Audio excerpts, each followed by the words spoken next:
Welcome everyone, this is Tarun Alawat. Welcome to one more topic of Tarun Alawat Physics.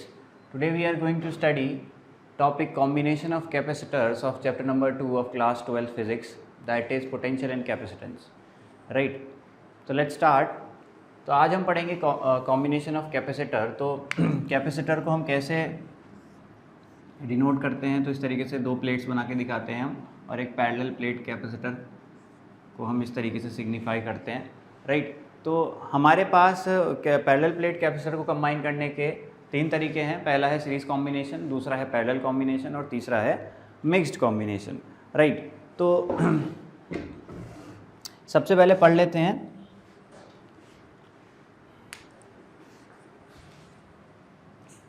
सारे combinations के बारे में. तो पहले बात कर लेते हैं सीरीज़ कॉम्बिनेशन की. ठीक है, तो पहले बात करते हैं सीरीज़ कॉम्बिनेशन की. तो सीरीज़ में हम कैपेसिटर्स को किस तरीके से जोड़ते हैं. तो ये हमारा हुआ पहला कैपेसिटर, इसी के साथ हमने दूसरा कैपेसिटर कनेक्ट कर दिया, फिर इसी के साथ हमने क्या कर दिया, तीसरे कैपेसिटर को भी कनेक्ट कर दिया. राइट, लेट्स सपोज इस कैपेसिटर का कैपेसिटेंस है C1, इसका कैपेसिटेंस है C2 और तीसरे वाले का कैपेसिटेंस है C3. राइट, तो इस तरीके से हमने कैपेसिटर्स को सीरीज़ में, तीन कैपेसिटर्स को सीरीज़ में कनेक्ट किया. राइट, अच्छा, अब सीरीज़ में जब हम कैपेसिटर्स को कनेक्ट करते हैं तो अब हमें ये जानना है कि इस तरीके से जब हम कैपेसिटर्स को कंबाइन करेंगे तो हमारे पास जो नेटवर्क आएगा कैपेसिटर्स का, उस नेटवर्क का overall capacitance, combination of capacitance कितना होगा. ठीक है, कंबाइन करने के बाद जो ओवरऑल कैपेसिटेंस मिलेगा हमको वो कितना होगा, वो ज़्यादा होगा, कम होगा, कितना होगा. ठीक है, तो उसके बारे में हम स्टडी करते हैं. तो हम क्या करते हैं, इस कॉम्बिनेशन को एक बैटरी से कनेक्ट कर लेते हैं. V वोल्ट की बैटरी से हम इसको कनेक्ट करते हैं. जैसे ही हम V वोल्ट की बैटरी से इसको कनेक्ट करते हैं और वोल्टेज सप्लाई करते हैं तो क्या होता है, यहाँ से पॉजिटिव टर्मिनल से Q चार्ज बैटरी सप्लाई करती है. Q चार्ज क्या करता है, इस प्लेट पे पहुँच जाता है ना, प्लेट पे रीच करता है Q चार्ज. अब हमने पैरेलल प्लेट ऑलरेडी पढ़ लिया है. तो पैरेलल प्लेट क्या, कैपेसिटर में क्या होता है कि वो सामने वाली प्लेट में उतना ही नेगेटिव चार्ज क्या कर लेता है, नेगेटिव चार्ज और पॉजिटिव चार्ज का इंडक्शन कर लेता है. राइट, तो इतना ही नेगेटिव चार्ज को ये क्या करेगा, अपनी तरफ इंड्यूस करेगा, और इतना ही पॉजिटिव क्या कर देगा, रिपेल कर देगा. जो पॉजिटिव ये रिपेल करेगा वो पहुंच जाएगा आगे वाली प्लेट पे, यानी फिर से आगे वाली प्लेट पे एक चार्ज पहुंचेगा Q. फिर से वही फिनोमिना होगा, क्या होगा, ये पॉजिटिव चार्ज इस प्लेट में नेगेटिव को और पॉजिटिव को क्या करेगा, इंडक्शन, नेगेटिव को अपनी तरफ खींचेगा, पॉजिटिव को रिपेल करेगा. तो यहाँ पे क्या आ जाएगा, नेगेटिव चार्ज और पॉजिटिव रिपेल होकर कहाँ पहुँच जाएगा, आगे वाली प्लेट पे. ठीक है, तो हमें क्या देखने को मिलता है, हमें ये देखने को मिला कि बैटरी ने कितना चार्ज सप्लाई किया Q, लेकिन जितने भी कैपेसिटर्स हमारे सीरीज़ में लगे हुए हैं, ठीक है, पहला, दूसरा, तीसरा, और भी हो सकते हैं, अभी तो हमने तीन ही लिए हैं, सब पे क्या, सबकी प्लेट में क्या स्टोर हो जाता है, चार्ज स्टोर हो जाता है. और कितना चार्ज स्टोर हो जाता है, जितना बैटरी ने सप्लाई किया है उतना ही चार्ज तीनों कैपेसिटर्स की प्लेट में स्टोर हो जाता है. राइट, तो सीरीज़ में क्या चीज़ मिली हमें देखने के लिए कि charge stored is same for each capacitor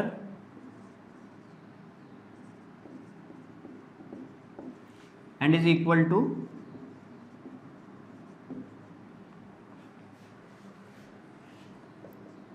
that of supplied by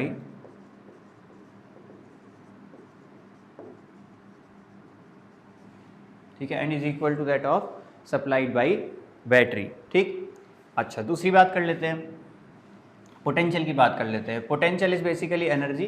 potential is energy of 1 unit charge. ये भी हम बात पढ़ चुके हैं. पोटेंशियल क्या होती है, एनर्जी ऑफ 1 कूलाम चार्ज. ठीक है, तो यहाँ से अगर 1 कूलाम चार्ज जब यहाँ से बैटरी से निकलेगा तो कितनी एनर्जी लेके निकलेगा, V एनर्जी लेके निकलेगा, जितनी पोटेंशियल है. राइट, तो ये बात भी हम पढ़ चुके हैं बहुत अच्छे से. तो अब क्या होता है, देखो सीरीज़ में पोटेंशियल क्या हो जाती है, डिस्ट्रीब्यूट हो जाती है ना. क्लास 10th में भी आपने पढ़ा होगा. क्या होता है, अगर हम क्लास 10th का याद करें, क्लास 10th में हम क्या करते थे, सीरीज़ कॉम्बिनेशन अगर हम याद करें, जब हम रेजिस्टेंस को कनेक्ट करते थे सीरीज़ में, है ना, क्या होता था वहाँ पे, देखो अगर मान लो एक रेजिस्टेंस है, ये एक दूसरा रेजिस्टेंस है, और ये एक और रेजिस्टेंस है, R1, R2 एंड R3, तीनों सीरीज़ में लगा दिए हमने. और जब हम इसको क्या करते थे, बैटरी से कनेक्ट करते थे तो करंट फ्लो करता था. ठीक है, तो करंट फ्लो करने का मतलब क्या है, चार्ज, है ना, चार्ज यहाँ से जाता था और जब चार्ज चलता था तो रेजिस्टेंस R1 में कुछ एनर्जी खर्च करता था, फिर R2 में कुछ एनर्जी अपनी खर्च करता था, और फिर R3 में कुछ एनर्जी खर्च करके वापस कहाँ जाता था, बैटरी में। तो यानी कि क्या होता है, जो V एनर्जी है वो कहाँ कहाँ खर्च हो जाती थी, R1 में कुछ खर्च हो जाती थी, R2 में कुछ खर्च हो जाती थी, R3 में। तो हम कहते थे यहाँ की वोल्टेज V1 है, यहाँ पे पोटेंशियल डिफरेंस V2 है, यहाँ पे पोटेंशियल डिफरेंस V3 है। यानी V वोल्टेज जो थी, जो हमारा V पोटेंशियल डिफरेंस था, वो तीनों सीरीज़ में जो हमारे रेजिस्टेंस लगे हुए थे, तीनों में क्या हो जाता था, डिस्ट्रीब्यूट हो जाता था। तो वैसे ही यहाँ पे भी क्या होगा, ये जो हमारी वोल्टेज है, जो पोटेंशियल है या जो पोटेंशियल डिफरेंस है, वो डिस्ट्रीब्यूट हो जाएगा तीनों कैपेसिटर्स में। यहाँ मान लेते हैं जो पोटेंशियल डेवलप होगी वो V1 है, यहाँ पे जो पोटेंशियल डेवलप होगी वो V2 है, और यहाँ पे जो पोटेंशियल डेवलप होगी वो कितनी है, V3। तो हम जानते हैं सीरीज़ में पोटेंशियल क्या हो जाती है, एनर्जी क्या हो जाती है, डिस्ट्रीब्यूट हो जाती है। ठीक है, तो दूसरा पॉइंट हमारा क्या होगा, potential is distributed in series such that जो हमारा पोटेंशियल डिफरेंस है वो किसके बराबर होगा, यानी जो बैटरी ने पोटेंशियल दी है V, वो किसके बराबर होगी, V1 plus V2 plus V3, right.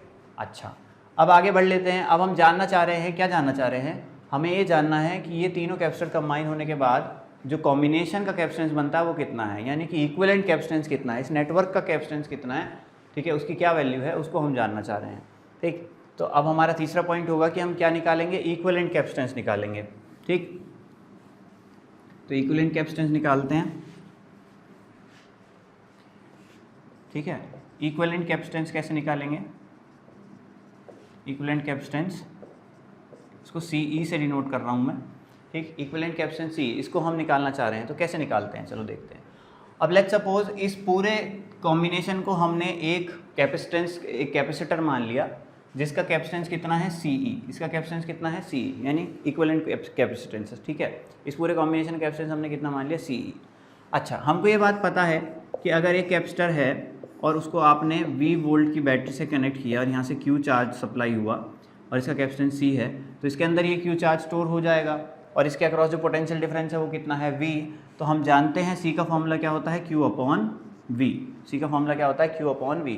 तो सिमिलरली अगर हमने इस पूरे कॉम्बिनेशन को एक कैपेसिटर मान लिया है जिसका कैपेसिटेंस CE है, तो इसमें हम कितना चार्ज सप्लाई कर रहे हैं Q, और कितना पोटेंशियल डिफरेंस हमने अप्लाई किया हुआ है V। तो चार्ज कैपेसिटेंस की वैल्यू कितनी हो जाएगी, CE is equals to Q upon V, right. अच्छा, आगे बढ़ लेते हैं। अब मैं V को क्या लिख सकता हूँ, V को मैं बहुत आराम से क्या लिख सकता हूँ, V1 plus V2 plus V3, है ना, V1 plus V2 plus V3, इस तरीके से मैं इसको लिख सकता हूँ। अब हम क्या कर देंगे, इसका रेसिप्रोकल कर देंगे, 1/CE is equals to V1 plus V2 plus V3 upon Q। इसको अलग अलग करके लिख लेंगे, तो हो जाएगा V1 upon Q plus V2 upon Q plus V3 upon Q। ठीक है, इसको फर्दर सॉल्व करेंगे।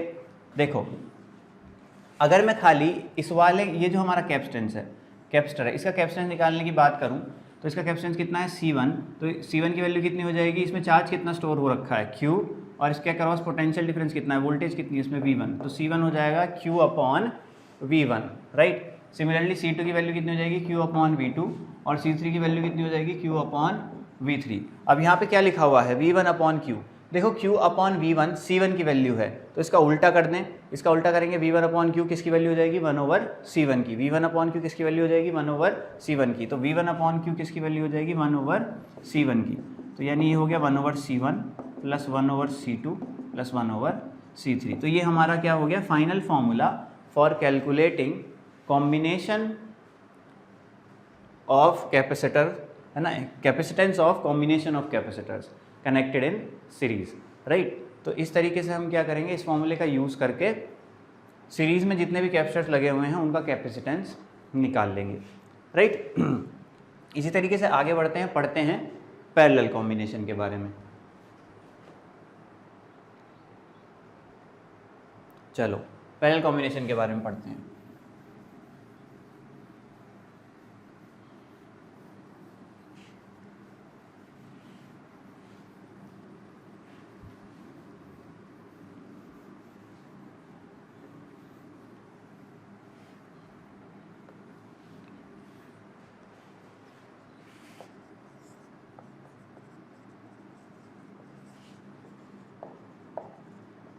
Parallel combination. तो पैरेलल में हम किस तरीके से कैपेसिटर्स को कनेक्ट करते हैं? पैरेलल में कुछ इस तरीके से हम कैपेसिटर, सपोज हमारे पास 3 कैपेसिटर्स हैं,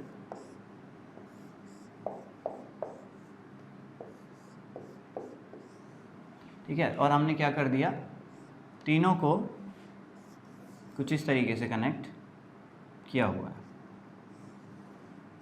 राइट, कुछ इस तरीके से हमने कनेक्ट किया हुआ है ना। इसका कैपेसिटेंस हम मान लेते हैं C1, C2, C3। तो पैरेलल की क्या पहचान होती है? देखो पैरेलल में क्या होता है कि आप तीनों कैपेसिटर्स को देखो, C1 को देखो तो इसकी एक प्लेट कहाँ डायरेक्टली बैटरी से कनेक्टेड है और दूसरी प्लेट भी डायरेक्टली बैटरी से कनेक्टेड है।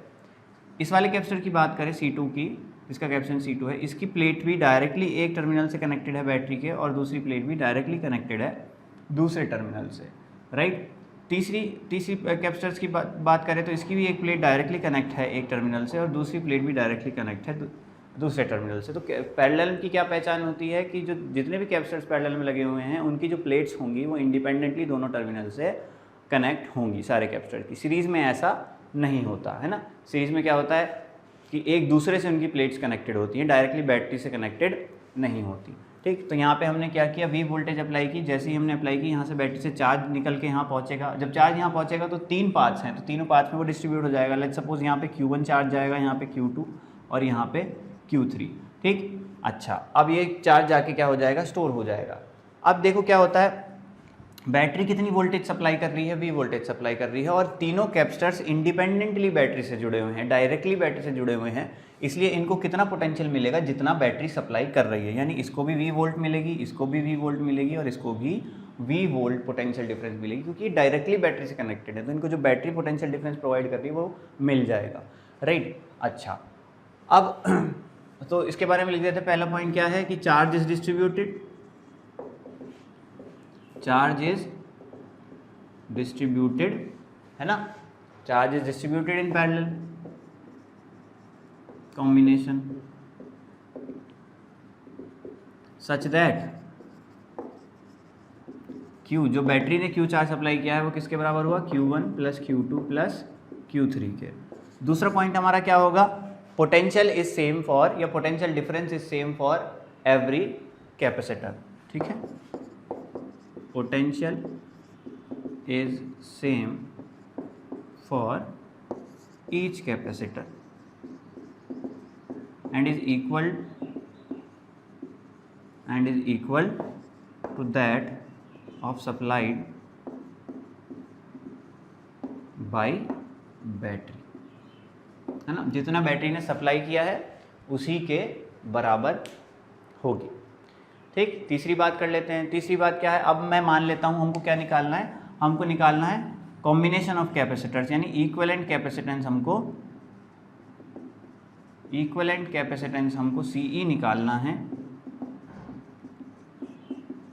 इक्विवेलेंट कैपेसिटेंस CE हमको पता करना है, ठीक है। तो हम मान लेते हैं ये तीनों कंबाइन होने के बाद एक कैपेसिटर की तरह बिहेव कर रहे हैं, जिसका कैपेसिटेंस कितना है, जिसका कैपेसिटेंस है CE, राइट। अच्छा, तो CE की वैल्यू निकाल लेते हैं। तो C की वैल्यू कितनी हो जाएगी, Q/V, क्योंकि ये पूरा अगर हम एक कैपेसिटर मान रहे हैं तो उसका कैपेसिटेंस CE है, जो कि V वोल्ट की बैटरी से कनेक्टेड है, यानी उसको कितना पोटेंशियल डिफरेंस मिला हुआ है V का, और कितना चार्ज उसमें जा रहा है Q का। तो CE का फॉर्मूला हो जाएगा Q/V। Q को मैं क्या लिख सकता हूँ, Q को मैं लिख सकता हूँ Q1 plus Q2 plus Q3/V, right. इस तरीके से मैं इसको लिख सकता हूँ। अब इनको हम अलग अलग करके लिख लेंगे तो ये हो जाएगा Q1/V plus Q2/V plus Q3/V। तीनों को अलग करके लिख लेते हैं, ठीक। अच्छा, अलग करके लिख लिया। अब देखो क्या होगा, अगर हम C1 कैपेसिटेंस की बात करें, जो C1 कैपेसिटेंस उसकी वैल्यू होगी Q1/V के, क्योंकि यहाँ पे चार्ज कितना स्टोर हुआ है Q1 और वोल्टेज कितनी है V। सिमिलरली C2 की वैल्यू कितनी हो जाएगी, C2 की वैल्यू होगी Q2/V और C3 की वैल्यू कितनी होगी, C3 की वैल्यू होगी Q3/V। अब आप देखो Q1/V, Q1/V किसकी वैल्यू है, C1 की, राइट। तो यहाँ पे मैं क्या लिख सकता हूँ, C1 plus C2 plus C3। तो फाइनली CE का फॉर्मूला हमारे पास क्या आया, C1 plus C2 plus C3। तो हमें क्या देखने को मिल रहा है कि पैरेलल में क्या हो जाता है, डायरेक्टली हम कैपेसिटर्स के कैपेसिटेंस को ऐड कर सकते हैं और इक्विवेलेंट कैपेसिटेंस निकाल सकते हैं, राइट। तो ये बात हुई पैरेलल कॉम्बिनेशन के बारे में। आगे बढ़ते हैं, बात कर लेते हैं मिक्स्ड कॉम्बिनेशन के बारे में। ठीक, बात करते हैं मिक्स्ड कॉम्बिनेशन।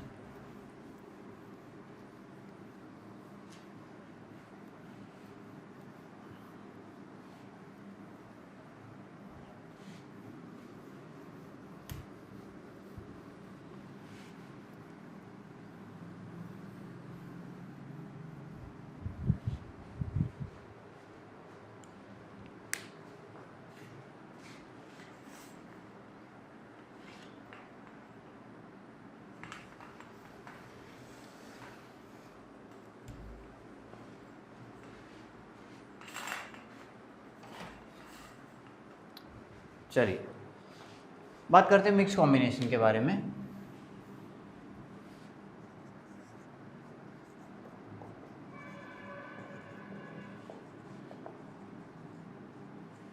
मिक्स्ड कॉम्बिनेशन, तो मिक्स्ड कॉम्बिनेशन को हम एक क्वेश्चन के थ्रू सॉल्व करते हैं कि लेट्स सपोज हमारे पास इस तरीके से एक नेटवर्क गिवन है कैपेसिटर्स का।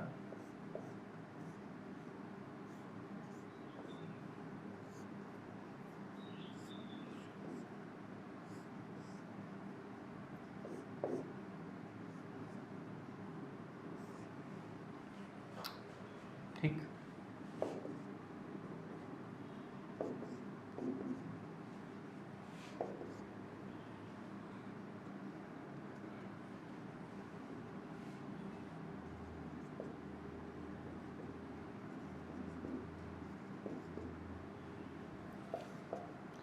और हमको बोला गया है find equivalent capacitance between A and B, find CE between A and B.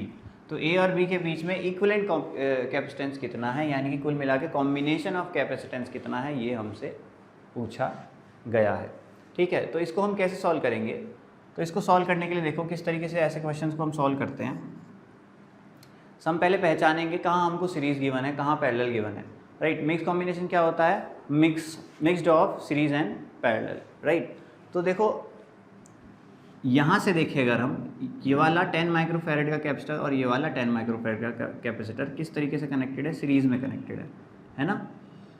ठीक, एक ही पाथ पे हैं दोनों के दोनों। ठीक, तो जो एक ही पाथ पे होते हैं उनको क्या बोलते हैं हम? सीरीज।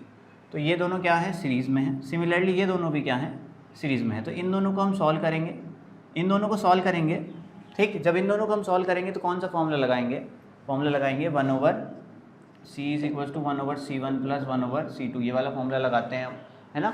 ये वाला फॉर्मूला लगाते हैं कि नहीं? तो ये वाला फॉर्मूला लगाएंगे तो इन दोनों को सॉल्व करेंगे। जब इन दोनों को सॉल्व करेंगे और उसी तरीके से इन दोनों को सॉल्व करेंगे तो आंसर क्या आएगा?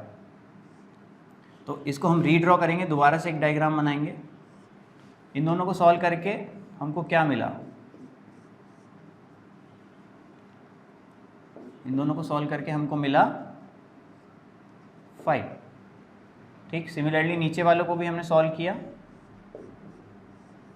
इन दोनों को सॉल्व करके भी हमको क्या मिला? 5। ठीक, इस तरीके से हम रीड्रॉ करेंगे डायग्राम को। ठीक है, जो भी कैलकुलेशंस है वो यहाँ हम करके दिखाएंगे, है ना। यहाँ पे कैलकुलेशंस कर लेते हैं। 1/c is equal to c1 into c2/c1 plus c2। ये फॉर्मूला मैं कहाँ से लिख रहा हूँ? ये फॉर्मूला मैं लिख रहा हूँ इसी फॉर्मूले को आगे सॉल्व करने के बाद, एलसीएम लेने के बाद इस तरीके से। ठीक है, तो ये फॉर्मूला इसमें कन्वर्ट हो जाएगा। तो हमारे पास क्या आएगा? 10 इंटू 10/10 प्लस 10, तो यानी 100/20 इज इक्वल टू 5।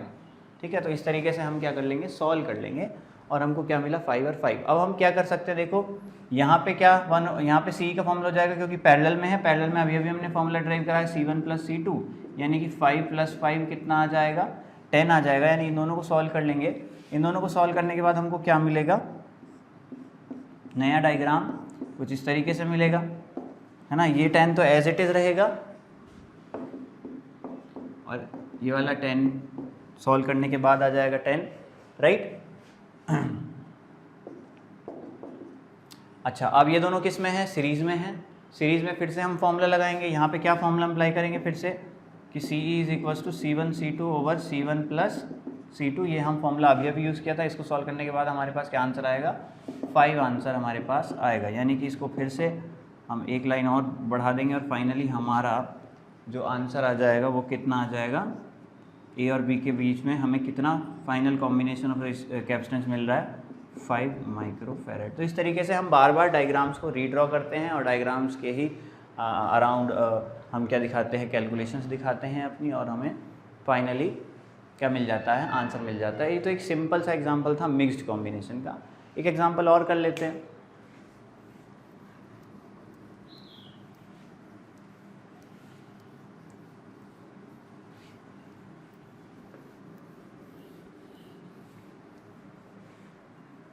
एग्जांपल और करते हैं।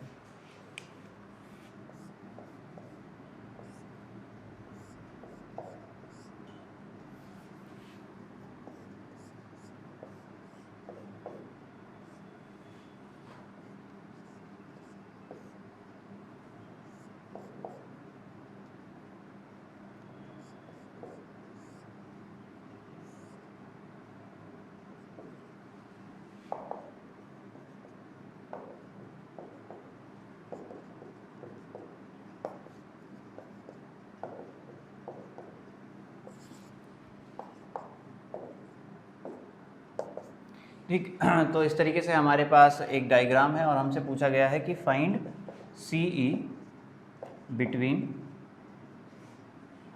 ए B, A and B, and find C E between A and सी।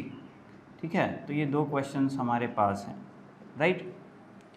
तो ए और बी के बीच में हमको इक्विवेलेंट कैपेसिटेंस निकालना है और ए और सी के बीच में हमको इक्विवेलेंट कैपेसिटेंस निकालना है। तो अगर आपको ए और बी के बीच में इक्विवेलेंट कैपेसिटेंस निकालना है तो सबसे पहले हम क्या करेंगे, ए को और बी को वहाँ से बैटरी के दो टर्मिनल्स निकालेंगे जो बैटरी पे कनेक्ट होंगे। ठीक है, ए और बी के बीच में अगर हमसे पूछा है तो हम क्या करेंगे, एक टर्मिनल ए से निकालेंगे और एक टर्मिनल बी से निकालेंगे, राइट। और ये टर्मिनल्स कहाँ जा रहे होंगे, बैटरी पे जा रहे होंगे। अब हम इसको सॉल्व करना शुरू करेंगे। तो देखो क्या दिख रहा है, पहले देखते हैं, ढूंढते हैं कहीं सीरीज़ या पैरेलल हमको मिल रहा है क्या। तो हमको साफ साफ देखो ये दोनों 10 और ये वाला 10 किस में दिखाई दे रहे हैं, सीरीज़ में।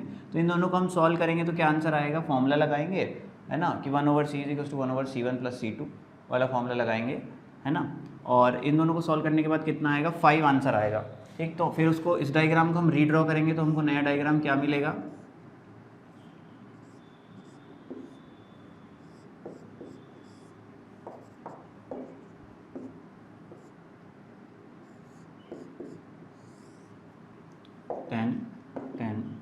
और ये हो गया 5। ठीक, तो नया डायग्राम हमने रीड्रॉ किया और ए और बी से हमने ऑलरेडी क्या निकाल रखे हैं, कनेक्शन निकाल रखे हैं बैटरी के टर्मिनल्स के लिए जो कनेक्शंस गए हैं। ठीक, अब देखो ये दोनों किस में आ गए हैं, पैरेलल में आ गए हैं। इन दोनों को सॉल्व कर लेते हैं, फिर से एक और डायग्राम बनाएंगे। ये दोनों पैरेलल में है, पैरेलल में डायरेक्ट फॉर्मूला लग जाता है, c = c1 + c2, यानी ऐड होकर कितना हो जाएगा, 15। तो नया डायग्राम हमको क्या मिलेगा, नया डायग्राम हमको मिलेगा कुछ इस तरीके से।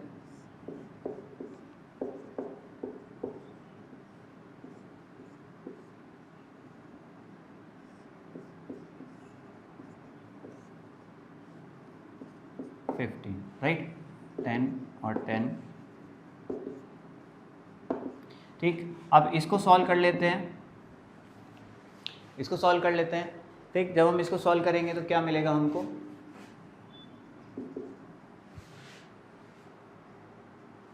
विजिबल तो है ना। ठीक है, अब इसको सॉल्व करेंगे तो देखो ये 15 और ये 10 किस में है, सीधा एक ही पाथ है, बी से ए तक एक ही पाथ है। किस में है ये दोनों सीरीज़ में है। तो सीरीज़ वाला फॉर्मूला लगाएंगे और इन दोनों को सॉल्व करेंगे। इन दोनों को जब हम सॉल्व करेंगे तो नया डायग्राम हमको क्या मिलेगा,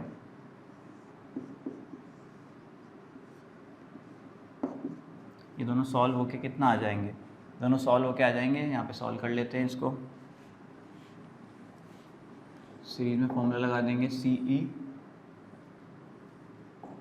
तो C1 C2/C1 + C2, यानी कि 15 × 10/15 + 10, यानी कि 150/25, यानी कि कितना आ जाएगा, 6 आंसर आएगा। राइट, तो ये हो जाएगा 6। अब 6 और 10 किस में आ गए, पैरेलल में, पैरेलल में डायरेक्टली ऐड हो जाएंगे। तो ऐड हो जाएंगे तो फाइनली हमको क्या मिलेगा, सॉल्व करके, फाइनली हमको सॉल्व करके मिलेगा 16 microfarad between A and B, right. This is our final answer, 16 is our final answer. Similarly हमको पूछा गया है ए और सी के बीच में, तो अगर ए और सी के बीच में पूछा गया है तो अब हम बैटरी के टर्मिनल्स कहाँ से निकालेंगे, ए और सी से, है ना। कनेक्शन जो होगा बैटरी के टर्मिनल्स के लिए वो कहाँ से निकालेंगे, ए और सी से, और सॉल्व करना शुरू करेंगे इसी तरीके से, ठीक। तो यहाँ पे आपको कैलकुलेशंस भी करके दिखानी है, मैं तो डायरेक्टली कर रहा हूँ, खाली रीड्रॉ करके, साइड में कैलकुलेशंस नहीं करी है मैंने, आपको कैलकुलेशंस करनी है, राइट। अच्छा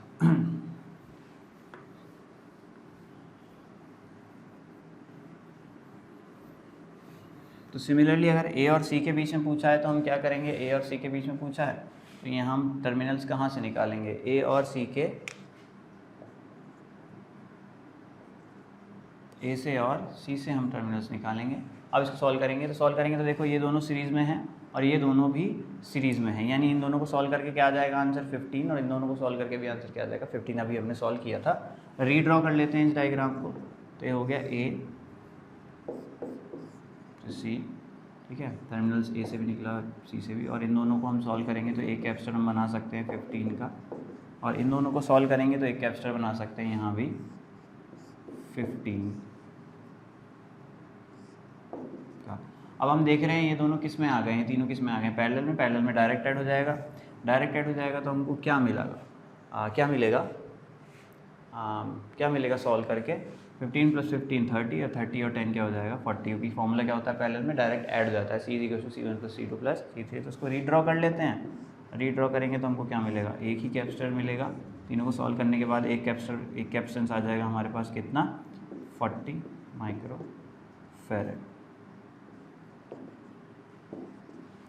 ठीक है। तो ये सिंपल, ए और सी के बीच में सिंपल, ठीक।